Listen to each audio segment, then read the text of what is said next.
My dad works in B2B marketing. He came by my school for career day and said he was a big ROAS man. Then he told everyone how much he loved calculating his return on ad spend. My friends still laugh at me to this day. Not everyone gets B2B, but with LinkedIn, you'll be able to reach people who do. Get a $100 credit on your next ad campaign. Go to linkedin.com/results to claim your credit. That's linkedin.com/results. Terms and conditions apply. LinkedIn, the place to be, to be. Are you a songwriter? Are you looking to turn your songwriting passion into a full-time gig? Whether you are just at the start of your songwriting journey or a seasoned industry professional, this show is made for you. Welcome to The Songwriter Show, bringing together songwriting news, interviews, and community. Now, welcome your host, Sarantos. Thank you so much for tuning in and welcome back to The Songwriter Show, right here on Reality Radio 101. I'm your humble host, Sarantos. I'm a solo music artist who's been writing lyrics for as long as I can remember. Words just mean the world to me, and that's why I love hosting this show for you every single Tuesday evening. I believe strongly in my heart that every song is a story. Tonight, I'm so happy to have on the show Rebecca Correia. She's a gifted singer-songwriter who divides her time between Rochester and historic Leipers Fork, Tennessee. She's known for her compelling storytelling and emotive performances. She's collaborated with Kebmo and opened for Natasha Bedingfield, Sean Colvin, and Livingston Taylor. Her latest single, Rose-Colored Glasses, explores the themes of personal growth, resilience, and the pursuit of solace of love. The track features Lily Mae. And now, welcome this week's special guest. Welcome to the show, Rebecca. How are you? I'm great. Thank you for having me. Oh, you're welcome. I probably butchered your name. Did I say that right? No, you said it perfect as right. far as I pronounce it. I know Portuguese people pronounce it a little different, on the mainland, but That's how we pronounce it here in Massachusetts. So hang on a second. Are you telling me you're from Portugal?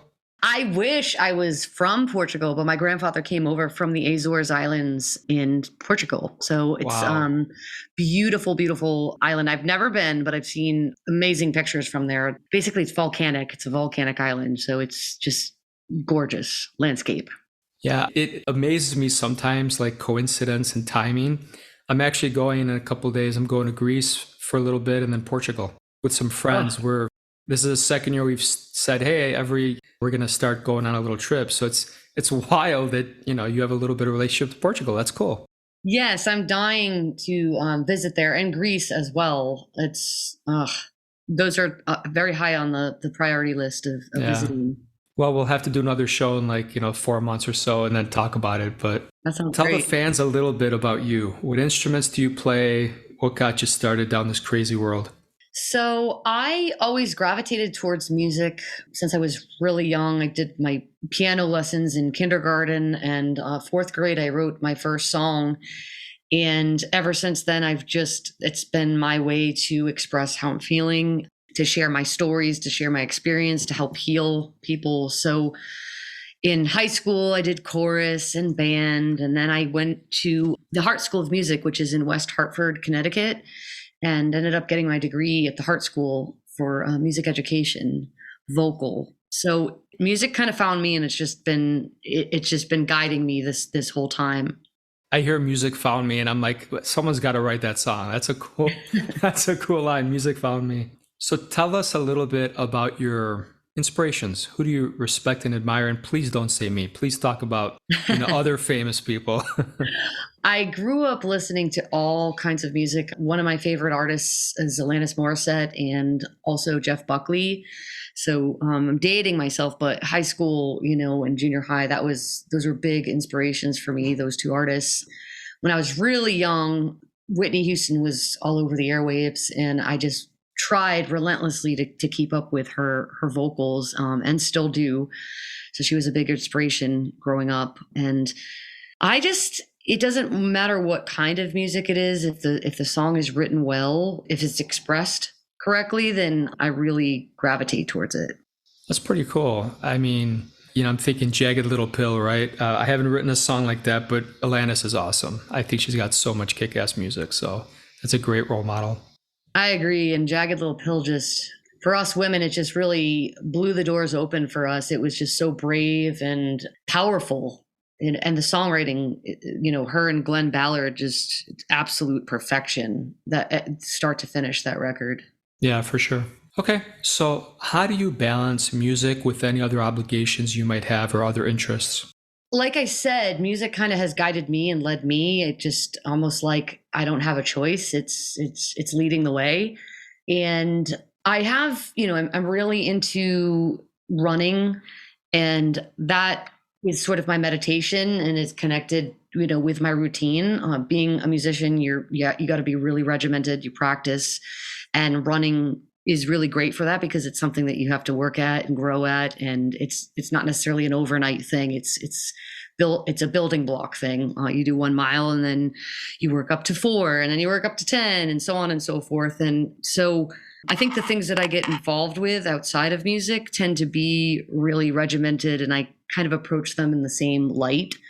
And I also teach music lessons. I have my degree in music ed, and I just absolutely love working with students from, age 5 to, I have students that are in their 60s. And everybody's different. Everybody has a different way of learning. They gravitate towards their favorite artists. And it's allowed me to learn about different artists that I maybe would never have heard of, or cover songs that, I forgot all about that song. I'm glad you brought it to my attention again. So it's been something that's helped me hone in on my craft as I'm sharing my knowledge with my students. And basically I try to do anything that my goal in life is to just, if it's about music, I just want my life to be circling around that one way or another. So I'm really grateful that I'm able to teach these students and then also keep cultivating my own personal artist career as well. So tell us how you come up with a song. Do you start with lyrics, melodies? What's your initial inspiration? So it's different every time for me. I don't have one specific way, and I play a lot of piano and guitar. So sometimes, like an instrument, I'll be playing something or doodling on my guitar, and I'll play something that is inspiring and that'll end up inspiring maybe lyrics. But sometimes I will write a poem or lyrical format and then go back and put music to it. I would say as the years gone by, it's sort of a simultaneous thing. I'm kind of creating the music and the lyrics at the same time in one fell swoop. But it definitely is inspired by different textures. Different instruments will kind of jog something in my memory or inspire something in my psyche to pull out. If someone approached you, how do you get started transitioning to a professional status, right? A lot of people do this as a hobby. Is there some advice you'd give them?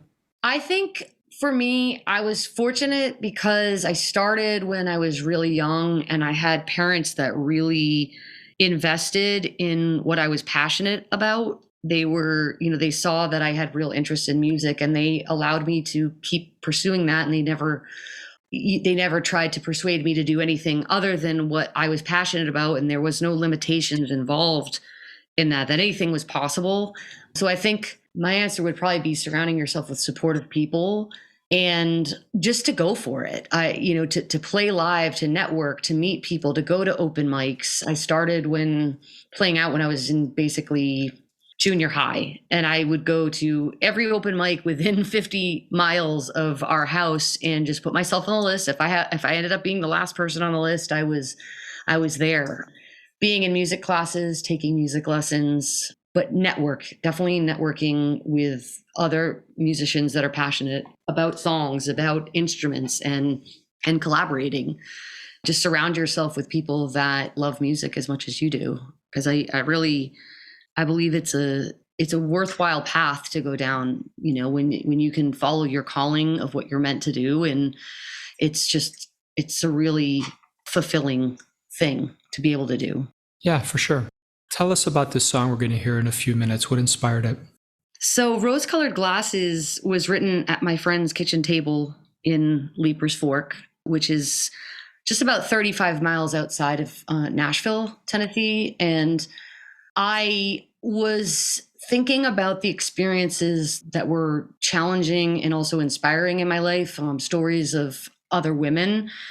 Not necessarily only in music, but beyond that, just some of the struggles that they had experienced, and their strength inspired me and their perseverance. And I myself was at a place where it's like, I've been at this for such a long time, and, when's the next door going to open? Like where's the next window or the next door that I'm walking through, the next path, like guide the way. And that song really was my sort of strength and faith that, hey, just keep going, get up every day. Other people have done it. You can do it.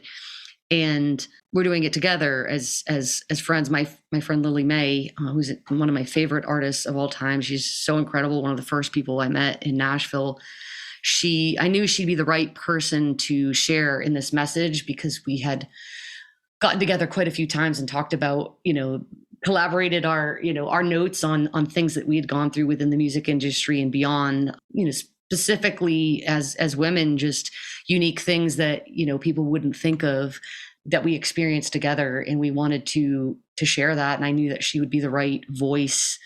And she also plays fiddle. I knew that she'd be able to help me carry that message to more people than maybe I could just reach on my own. Yeah, that's really cool. Before we listen to it, I just want to say I've always wanted to play the fiddle, for the record.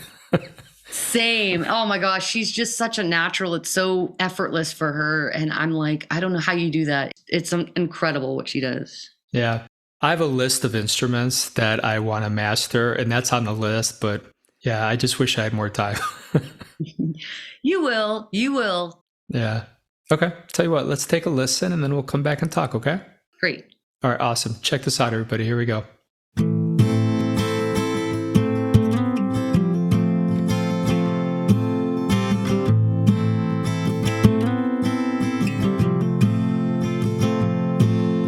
She wears rose-colored glasses, even though it's out of fashion. Rose-colored glasses. She floats on the wings of a dove, straight up to the sky, into the arms of love. And there's a red stain on the earth where her damage fell, faster than the speed of light on through to the gates of hell. She's on her way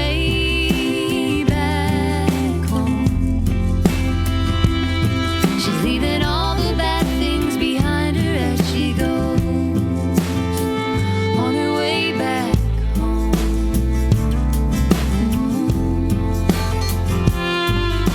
She takes the form of a lover.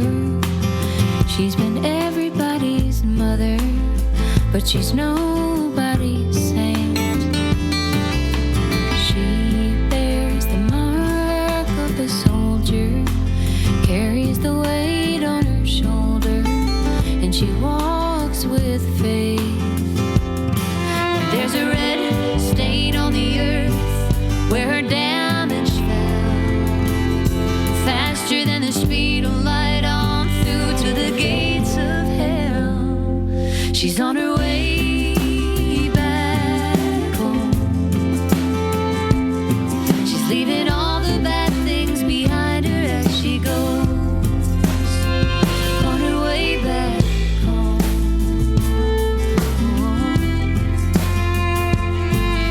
Somewhere in the distance, there's a place for her. It's coming into focus. The past is just a blur. On her way back home. Way back home.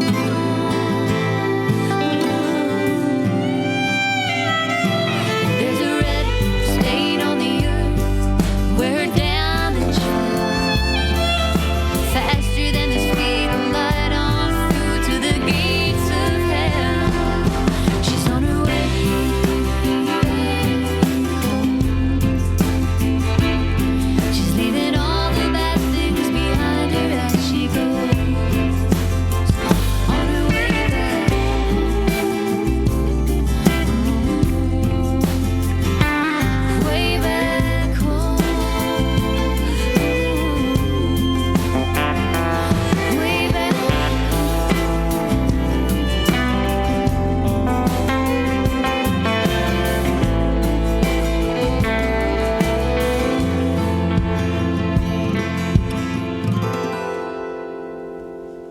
Thank you so much for sharing that song with us. That was pretty cool.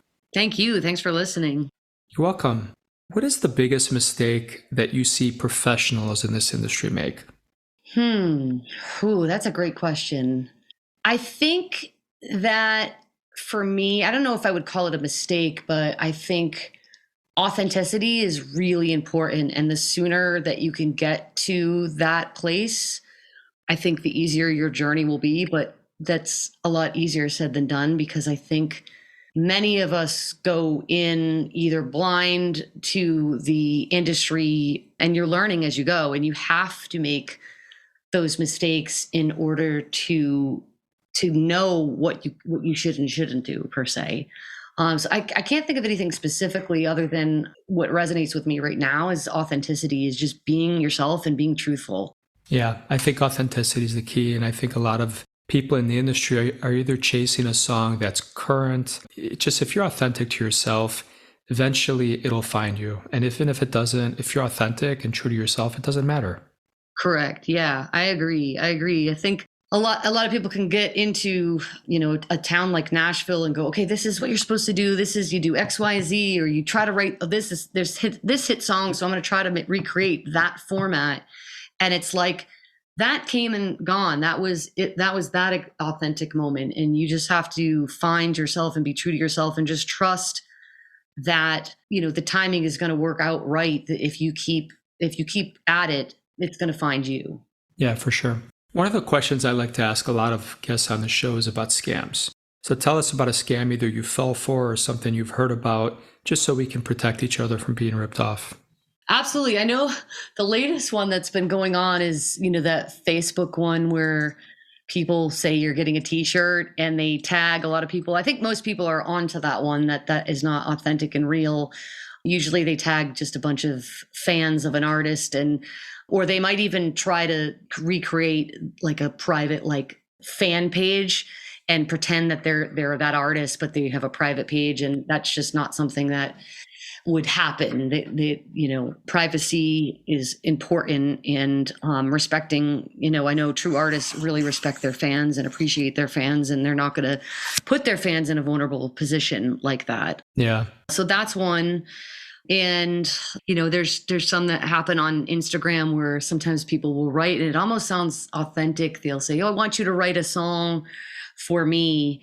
And it ends up, you're having this dialogue for a long time until you realize that it's not really anything. So sometimes almost like if it sounds too good to be true, or you can't find a paper trail of that person or that entity through other people, then chances are that might not be authentic, not be the way to go.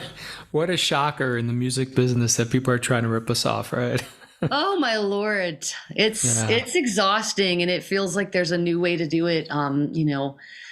Every time you turn around. And I've been in such a long time since, I started when I was young, and I used to sell all kinds of CDs, physical copies of this, that, and the other thing. And the whole industry has changed so drastically, and it feels like a rat race sometimes to keep up with it, and all the things that you have to be cautious of along the way. Yeah, for sure.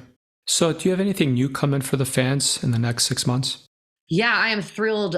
We did a crowdfunded Kickstarter in the winter, this past winter, and we raised over $23,000 to make a new record. So my new record is coming out later this fall. It's called Flying, and it's an EP.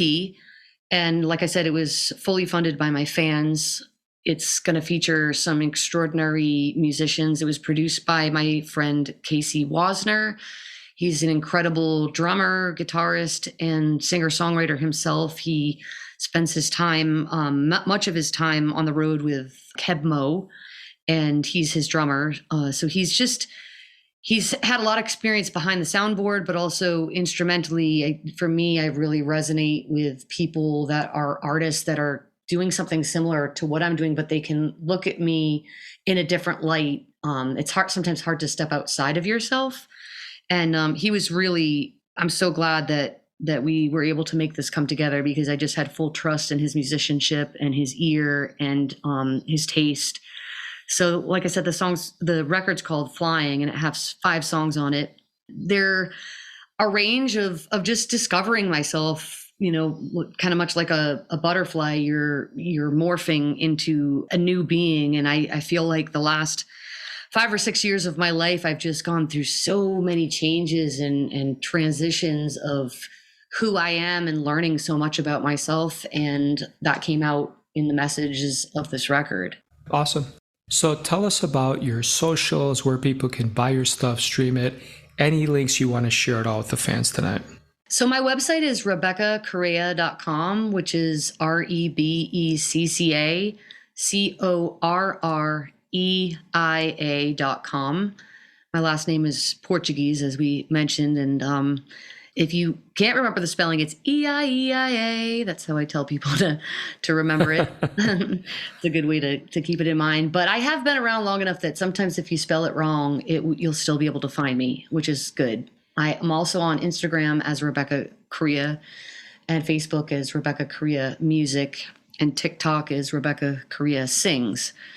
So I have also a YouTube page with a ton of music videos that I've made throughout the years, and have several new music videos coming out that are in connection to this new record, as well as this single that is out right now, Rose Colored Glasses. Lily and I have a video coming out on the 18th. So we're thrilled.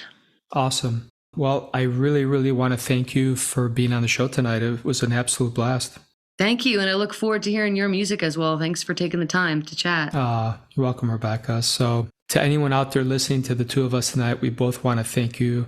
We know your time is precious, and we thank you for spending a little bit of it with us. We hope your unique story gets heard around the world too.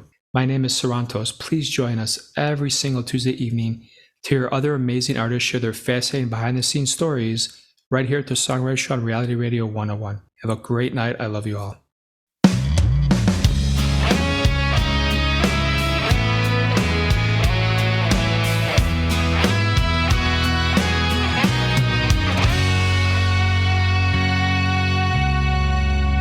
Yesterday you found yourself screaming at a God you didn't believe in.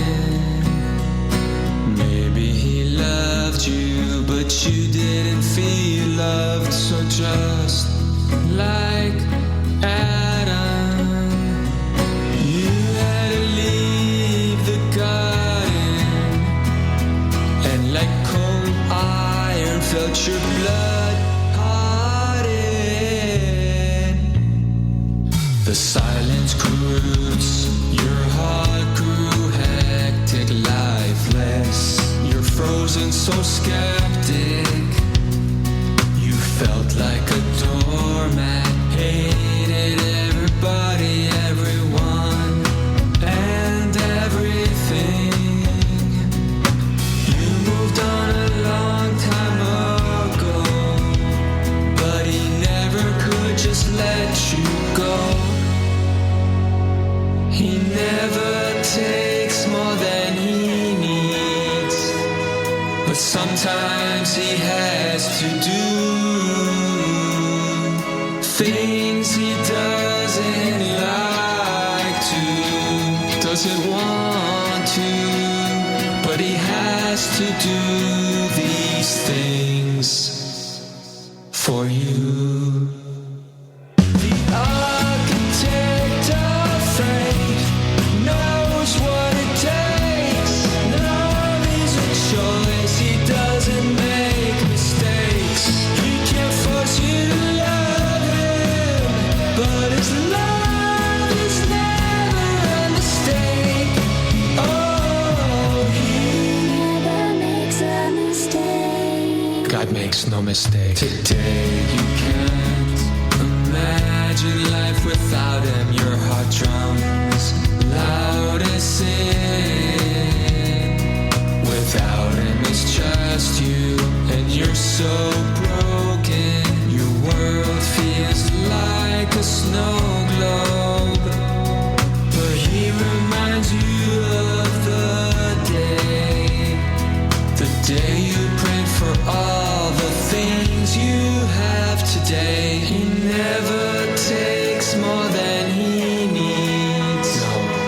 but sometimes he has to do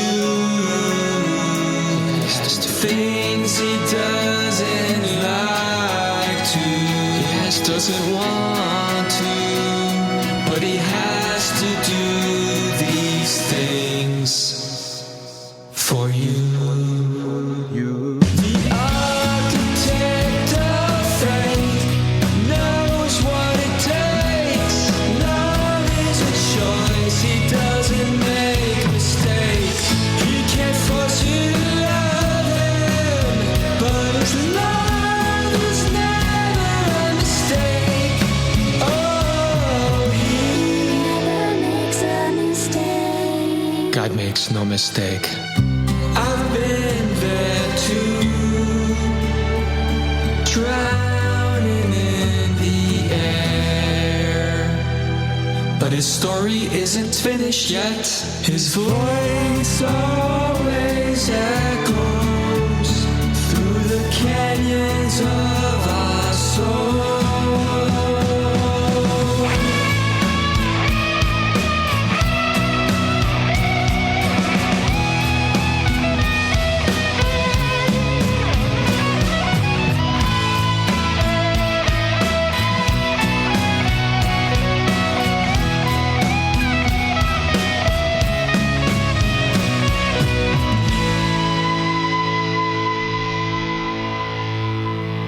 The architect of fate knows what it takes. Love is a choice. He doesn't make mistakes. He can't force you to love him, but his love is never a mistake. Oh, the architect of fate knows what it takes. Love is a choice. He doesn't make mistakes. He can't force you to love him, but his love is never a mistake. Oh, he never makes a mistake. Thank you for listening to The Songwriter Show. To keep the momentum going, head over to www.songwritershow.com and join our free music community of artists, songwriters, and producers. That's www.songwritershow.com.